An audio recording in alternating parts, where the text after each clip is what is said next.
ફટાફટ ઓફિસથી ઘરે ભાગવું પડશે, નહીં તો જો વરસાદ આવી જશે તો ભીંજાઈ જશું.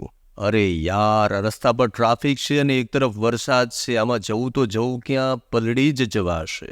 દરેક સામાન્ય લોકોના મુખેથી આવા શબ્દો તમે સાંભળ્યા હશે, પણ જેની તો ડ્યુટી જ રસ્તા પર છે તેઓ બિચારા ક્યાં જવાના? જોઈ લો આ ટ્રાફિકને નિયંત્રિત કરતા જવાનોને. તેમને ખબર છે કે તેમની ડ્યુટી અહીં જ છે, તેઓ ક્યાંય જઈ શકવાના નથી. હવે ડ્યુટી છે તો એ તો પછી હસતા મુખે પણ કરવાની અને દુઃખી થઈને પણ કરવાની. તો પછી હસતા મુખે શા માટે ના કરવી? બસ પોતાના આ જ કામને અને આ જ નિયમને જીવનનો મંત્ર બનાવી આ ટ્રાફિક નિયંત્રિત કરતા જવાનો પોતાની ડ્યુટી કરી રહ્યા છે. અને તેમને ખબર છે કે વરસાદ આવી રહ્યો છે, કશું થઈ શકવાનું નથી, જેથી તેઓ ગીતો ગાતા ગાતા પણ ડ્યુટી કરી રહ્યા છે. તેમના મુખ પર તેમના કામનો સંતોષ જોવા મળી રહ્યો છે. બસ દરેક લોકો જો પોતાના કામને આવી રીતે નિષ્ઠાપૂર્વક કરે ને તો ચોક્કસપણે સફળતા કદમ ચૂમે, તેમાં કોઈ શંકા નથી.